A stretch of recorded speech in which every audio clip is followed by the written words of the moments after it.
That sure like it was a good time, didn't it?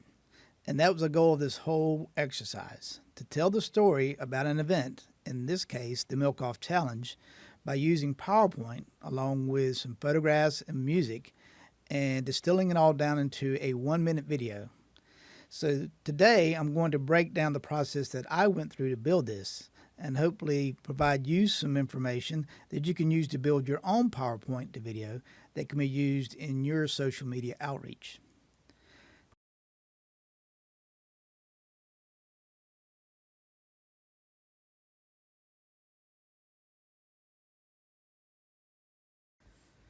My first step with this project was to go through the photographs that I got from Tyler Jones, our great IFAS Communications photographer, via a gallery site that he shared.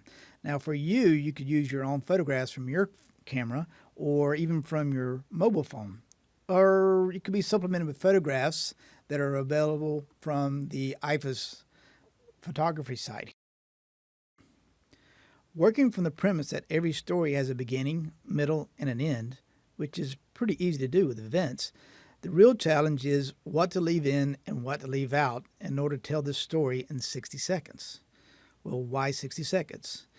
In the world of social media, short and succinct is better. And in some cases, depending on your social media outlet, like Instagram, 60 seconds may be your maximum length. So in my case, I picked out maybe a dozen photographs. And from the very outset, I made sure that the photographs that I chose were going to be in the landscape mode rather than the portrait mode. That is, they were wide rather than the narrow type of photographs, because I wanted to fill my entire slide format screen with the images.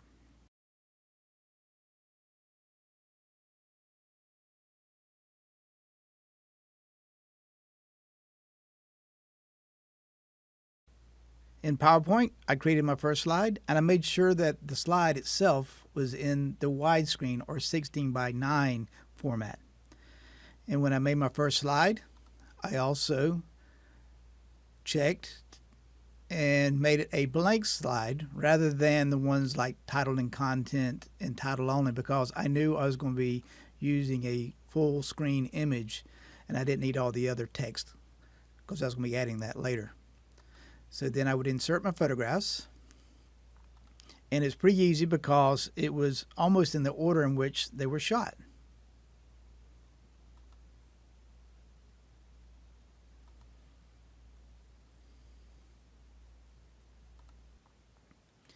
And once I got the photographs placed, I clicked on an image, and then I clicked on Picture Tools, and then I clicked on Compress Pictures. And the idea behind this is I want to click on Web, which would make the photograph smaller and also keep the file size smaller. And by unclicking Apply Only This Picture, it applied to all the pictures. And because these pictures were taken with a very high-end camera, they tend to be quite large. And by doing this, I help bring that file size down, and it helps the PowerPoint play better, especially when I'm going to try to export it out to a video.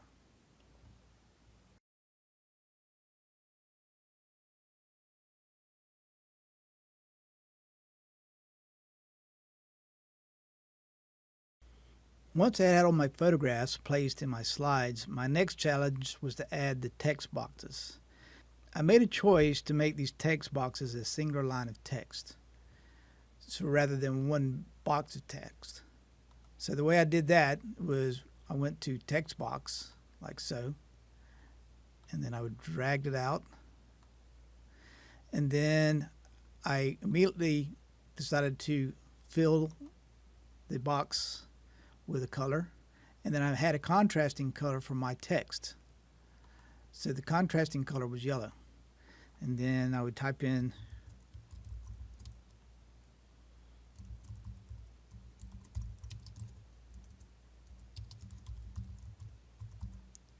Now, I could have done this all in one box, but of course I made it a little bit harder than I needed to, at least for conventional purpose. But I had a plan that I was going to animate these particular boxes, so that's why I did them as singular lines of text or singular boxes.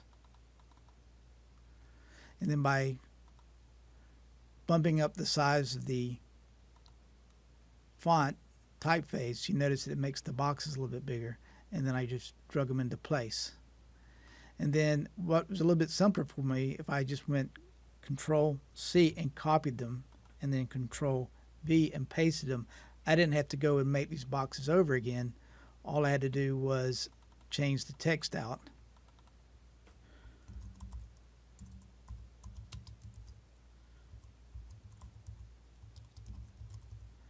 And then to kind of make them stack a little bit, I kind of drug them back like so, and in a stacking order. And I also kept these lines of text maximum 3 boxes or 3 text boxes at a time, because I wanted folks to be able to read a little bit, but not a lot. I also made it a point to reserve the last slide for the IFAS brand logo. In this instance, I already had an IFAS logo made up, and in order to make it kind of pop or stand out a little bit, what I did was I chose the image, and then using the picture tools and the artistic effects, I chose the blur function and made it blur so it seems to stand out a little bit better. I then went back and animated some of the text boxes.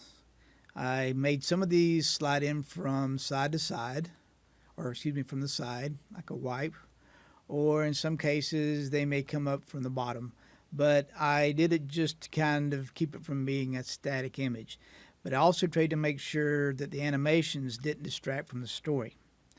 Now, with the transitions between the slides, I discovered that when I first tried it, I was trying to go with something that's a little bit different. So I was using the effects like the cubes and the boxes and whatnot. But when I exported it out to video, for some reason it seemed to break up or cause problems. So I went back to the tried and true, such as a wipe, and in some cases it would be a fade.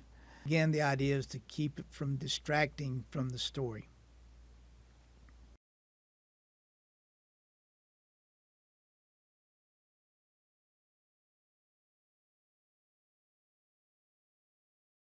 From there, I moved on to adding some music. Now, I used a tune from our subscription music service, but I could have used some royalty-free music from sites such as Purple Planet or Incompetech. These sites offer lots of free musical cuts that you can use, but it clarifies in order to do so, they must be credited. This can be done in the description of your social media post. And while they do have a lot of options, I would suggest that you keep the music relative to the story. In other words, you don't want to use electronic music for, say, a field day event. And when I added my musical clip, I made sure I added it to the very first slide. And I also moved the icon up off the slide. If I put it probably in the slide like this, you would have seen it. And then I made sure with the audio tools for that particular playback that it played in the background. It also played across all slides. So that way when I started the slideshow, I started here and started it, you could hear the music play across all the slides.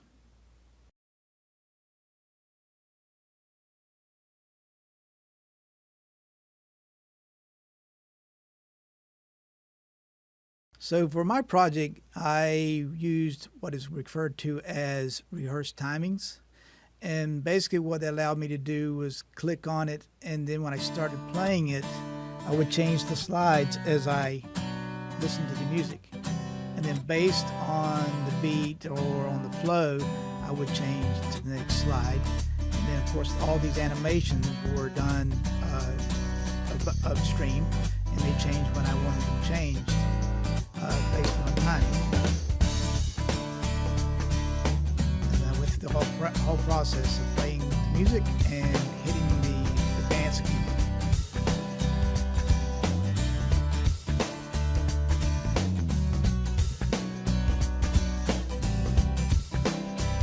So you get the idea.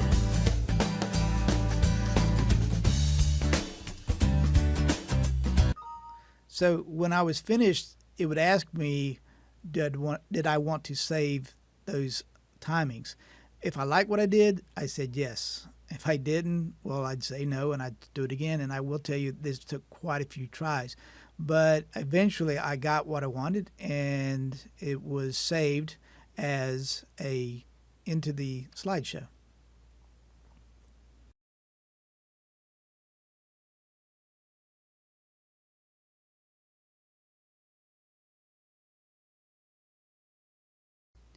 So the final step was to export this out as a video. And the way I did that was I went to Info,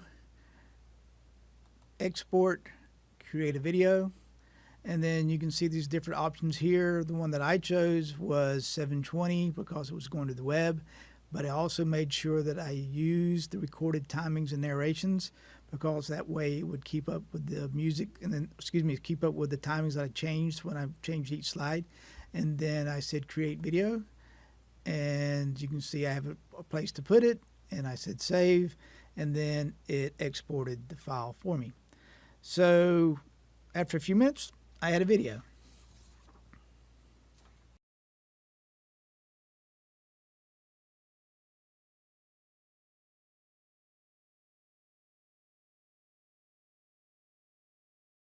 I uploaded and tested the resulting video to Facebook by sharing the video only to myself to make sure it worked correctly. I'm glad I did, as my first couple of tries I got some weird results. This is where I also discovered Facebook didn't seem to like the use of 3D effects, and I optioned back to the simpler effects. I will be the first one to admit that Facebook doesn't seem to have the best quality video, at least by YouTube or Vimeo standards. While you can post to YouTube and then use that link inside a Facebook post, we find you get a lot more hits when you load the video directly into Facebook. And finally, I did not do an Instagram test, as I'm not sure how to go about this. That is, share with only myself or selected users, like you can in Facebook. So to wrap it all up, I hope this validates that PowerPoint can be used to create some pretty interesting social media content.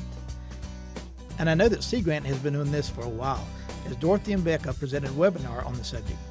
If you'd like to check it out, it's on our IFAS branding site, inside the training section. There's a lot more information about Instagram and Twitter requirements, which may be of interest. Once again, I hope this was informative, and if you have any questions or concerns, please let me know. Thanks, and have a great rest of your day.